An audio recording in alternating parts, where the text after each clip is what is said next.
scrambling to go listen to because I don't have to. I'm always prepared. Brian Estridge, voice of TCU Athletics, with us here via Zoom. Brian, thanks so much for hanging out with us today on the show. We'll get to see you next week in Arlington.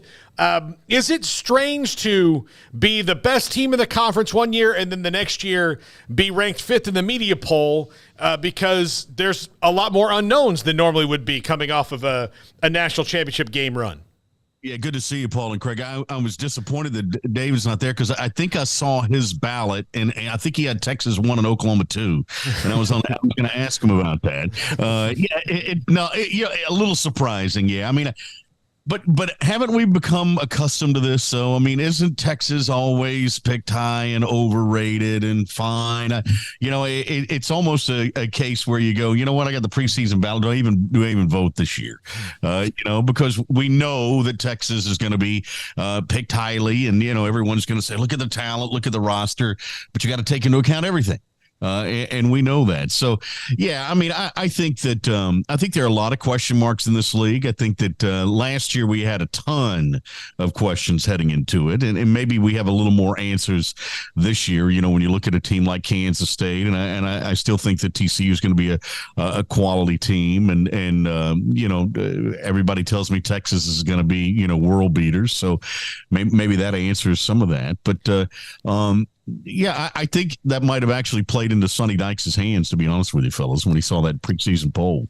Yeah, Brian, I mean, I guess the good news is this the last time we have to see them get overrated in those polls because they won't be in there after this year, so we'll be saved from that. But in regards to TCU and just the monstrous year they had, an amazing run. How have you seen that, whether it be recruiting, just general enthusiasm, support, belief? In what all ways have you seen that season already start to pay dividends for this program? I think you've touched on all of them there, Craig. I mean, the one thing about this team is that they realize how close they were. And they have not lost sight of that. I mean, you see it in the shirts that they're wearing, working out. You hear it in the conversations that they have in the hallway. You saw it in spring practice, to be quite candid with you. I mean, this was a team that knew that they had left something on the table. And, everywhere you went this summer and you ran into coaches, it was funny. I was in North Carolina in an event a couple of weeks ago and ran into a Division I coach who came up to me, a head football coach, and he said, man, Sonny did that in his first year. What's he gonna? How do you follow that up? And coaches are saying that, but I think this team thinks that there's a lot to follow up, and that there's a lot to expand on. Now, does the win-loss total look the same? Maybe not. But I think they can be better. From a talent standpoint, for one thing, I think this roster has been upgraded by Sonny Dykes and his staff. I think they're excited to see what Kendal Briles can do offensively with some of the talent that this group has. And then let's just face it, you guys know this. You went through it with Dave. I mean, another year in the system for this defense has got to be good. They were kind of learning on the fly at times last year. So, yeah, I mean, I think that they're poised to have a solid season. I think people are excited about it. I think the league is going to be great. And what I did, by the way, Craig, this year is I just voted for 12 teams. I didn't on my poll. So I went ahead and moved on. I like that. Go ahead and just get with it. Yeah. Don't get stuck in the past. Absolutely. Yeah. Brian, I guess the biggest question would be how quickly does the offense gel with so many new starters? Like, how does that work? And that is something that you can't know until they play against somebody else in different shirts. But what do you see from Chandler Morris, the new wide receivers, the new offensive linemen? I mean, it is, 8 or 9 new starters for sure across the board. And then you've got guys that may have contributed last year that are in that. But, I mean, most of that offense is on to the next level right now. A lot of it, you and I think we talked about this maybe after spring practice. I think maybe I came on with you guys then. The one thing that did sort of surprise me, and I was out there every day for spring, was that there were more players back than I thought. Because I was kind of under the impression maybe with the number of guys that were drafted, or the number of guys that had left, and what could have been a senior class, because you never really know anymore about COVID. I was thinking, man, this roster is going to be depleted, and then I walked out there. And on offense, I see, Savion Williams at wide receiver, and I see Chandler Morris, who obviously started the season. But you got Amani Bailey and Trent Battle, who had played a little bit at running back. And, they weren't necessarily the 1-2 guys, and we know that. But, and then you had some offensive linemen. The 2 tackles were back. And Coleman and Coker, and then the Jared Wiley, the tight end. So it wasn't quite as, bare as I thought, to be honest with you, Paul. But what I do think you saw were some new guys that raised the level a little bit. J.P. Richardson, you guys know him. I mean, Bucky's boy, who's was at Oklahoma State. I didn't see him drop a ball all spring. JoJo Earl is a dynamic playmaker, who transfers from Alabama. Trey Sanders, the running back from Alabama, he walked by me and I went, "Oh, that's what it's supposed to look like." Yeah. I mean, this is a big body, fast, sort of get after it kind of guy. Patrick Willis is a transfer offensive lineman, but then you got guys that you kind of you plug in that say, okay, now it's your time on an offensive line. Garrett Hayes and John Lands are a couple of guys that come to mind. Hey, now it's your time. You got some wide receivers that Major Everhart is a guy that we keep hearing about that's going to be a dynamic player. So, yeah, is he going to take some time? Yeah, undoubtedly it will. Can that get done, though, in August? I think there's a shot based on what you do have coming back. And let's not forget that, when we talk about new faces anymore in college football, we're not talking about 17-year-old freshmen. We're talking about guys that got snaps under their belt at other places. In this case, you got snaps under your belt at Oklahoma, at Alabama, and you got snaps under your belt at Oklahoma State and at Memphis. So all of a sudden you got guys who can play at other places. So I'm anxious to see it. I'm kind of with you, Paul. I do think that there has to be some gelling that occurs on this offense. It's going to be interesting to see how long that takes. So, Brian, when it comes to Kendal Briles, and obviously Sonny's an offensive guy himself, so it's always an interesting dynamic when you have the head coach and how they work with the coordinator who's of their expertise.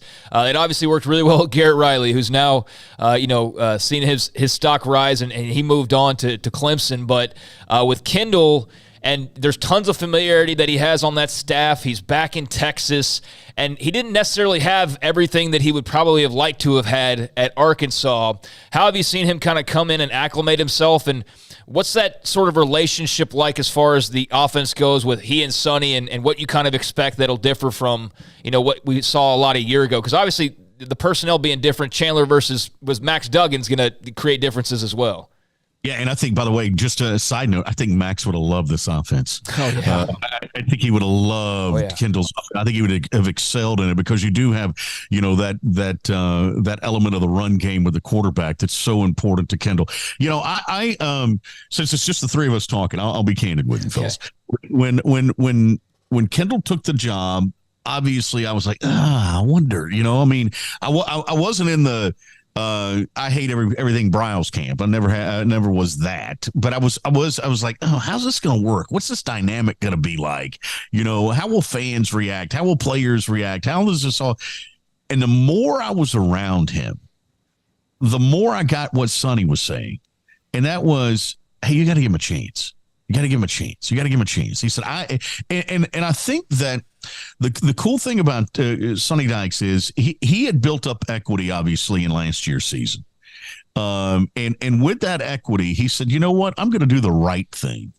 And I know I've known Kendal Briles since he was a kid. I know what he's all about. I know what he brings to the table. So here, I'm cashing in my equity. I'm bringing in Kendal Briles because that's what I think is the best coach for what we need: a quarterback coach and coordinator who can come in with the personnel that we have. And I really respected how he kind of stood his ground on that. And not that there was ever any question about whether or not it was going to happen, but you guys saw how goofy fans reacted. They were up in arms at first. Well, now that you've gotten to know him, and now that you watch the spring, and now that you see how these players react to him, and now that you meet his family, and now that you all of a sudden you go, Well, okay, I get this. I see what Sonny Dykes was doing, and as he said when he first took the TCU job, players had to realize that there was a method to the madness.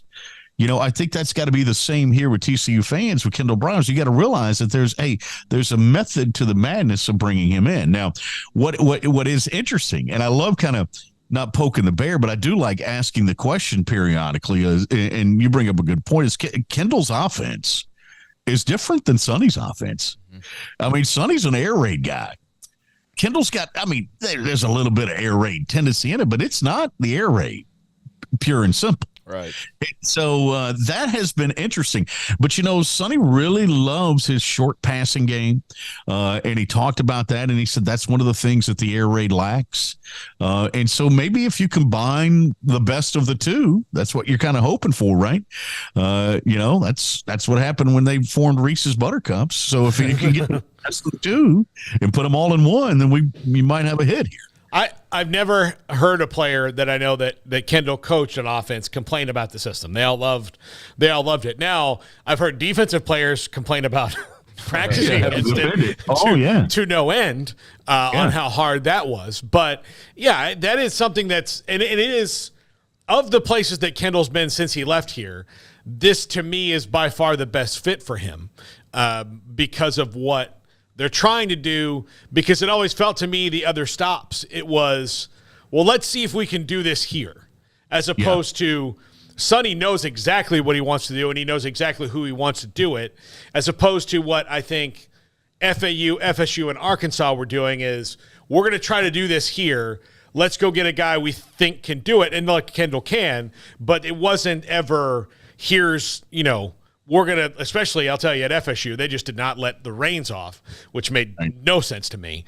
But they weren't ever completely invested in it. It was like one of those things where it's like, well, let's see what happens. And that's not the case in Fort Worth. Yeah, and I think one of the things that's really cool is, and I don't know if it was you or Craig who brought it up, is, did he have all the weapons that he needed? Did he have all the tools that he needed? He's got that here. I mean, Sonny has turned over the reins to him. You look at the staff; it's guys that he knows that he's been associated with. You look at the quality control guys, or whatever we call them this week in college football.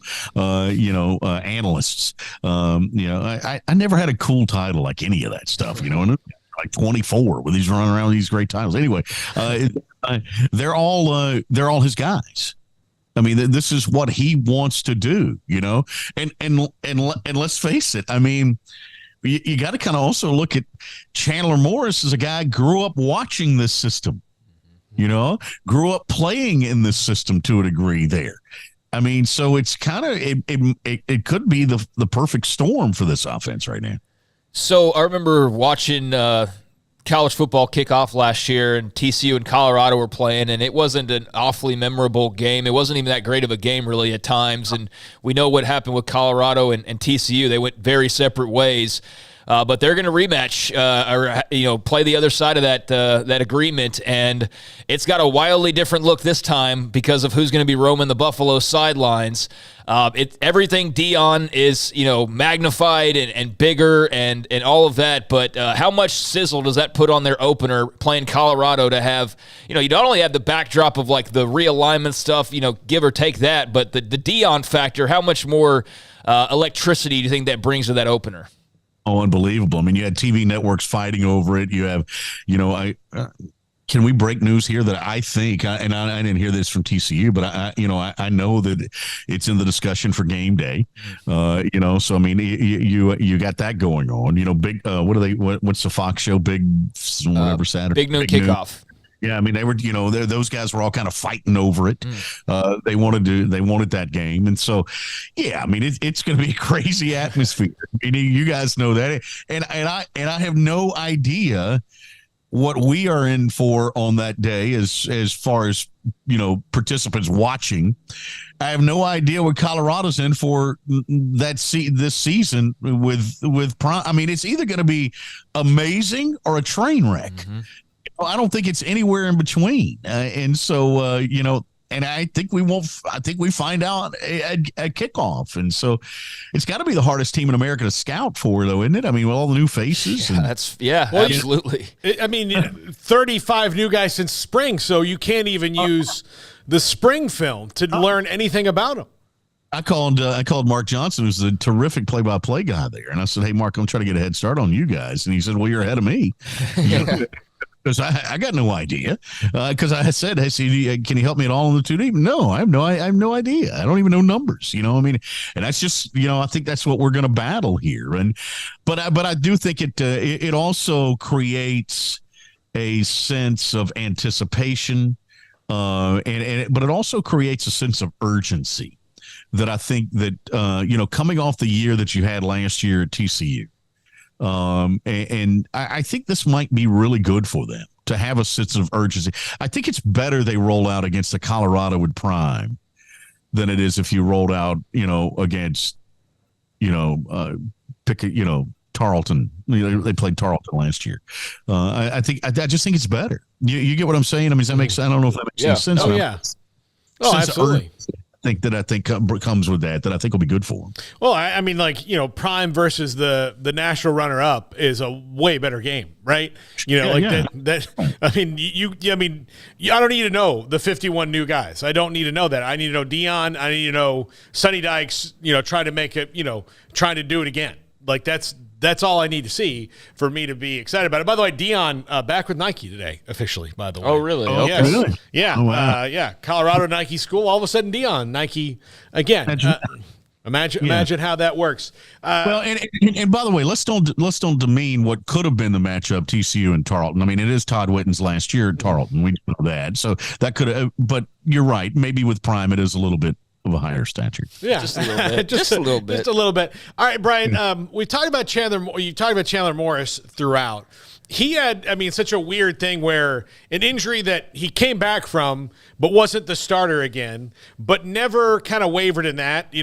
Many guys would have just been in the transfer portal out of spite, right? Because they lost the job, and no matter what the success, been like, well, I guess there's no future for me here because of that. What about Chandler Morris enabled him to stick through with Sonny Dykes and not do what many guys would do and be like, well, I guess I'm going somewhere else next year? I think it has a lot to do with his mom and daddy. I'll be honest with you. I think it's how he was raised. And you're going to say, well, wait a minute, he's already left one school. Yeah, but that was different. I mean, that was, you weren't really in the mix there too much. You had coaching change, things of that nature. I think that I think this says a little bit about Chandler. I think also he realized, a couple of weeks into this thing, hey, I can learn a little bit from Max Duggan. And I'm not talking about how to throw the football. I'm just, there is, and I know you guys get tired of hearing it, but there is a specialness about Max when it comes to leadership. And I think that Chandler really kind of learned from him on that. He watched how he handled himself with players and with coaches, and with fans and on campus, and was cordial and gracious and open and transparent. I think all those sorts of things really registered with Chandler, and I think that's why that's played a big role in why he stuck around. I'll be honest with you. I mean, there is something to be said about that, and so and not to mention the fact that hey, you last year was kind of an odd thing in that you lose your start at the beginning of the year and you get a guy who kind of makes it through the rest of the year. But in college football anymore, especially these offenses are put together now. It's hard to make it through a whole season with one quarterback. And so, I think he always knew that, hey, there may be a possibility that I'm right back in there. So let's stick to it here. Plus, I think the roster coming back helps. I think he saw the talent that he's got coming back. And so I think that all adds up. Brian, we'll see you Wednesday, man. Promise? I promise. Right. Is Craig covering the tab again? Yeah. I got you guys. Don't worry about it. I got you guys. Yeah, absolutely. Sweet. See you, fellas. All right, see you. Brian Estridge, voice of TCU Athletics with us. We'll see him again. He'll be there at Big 12 Media Days. But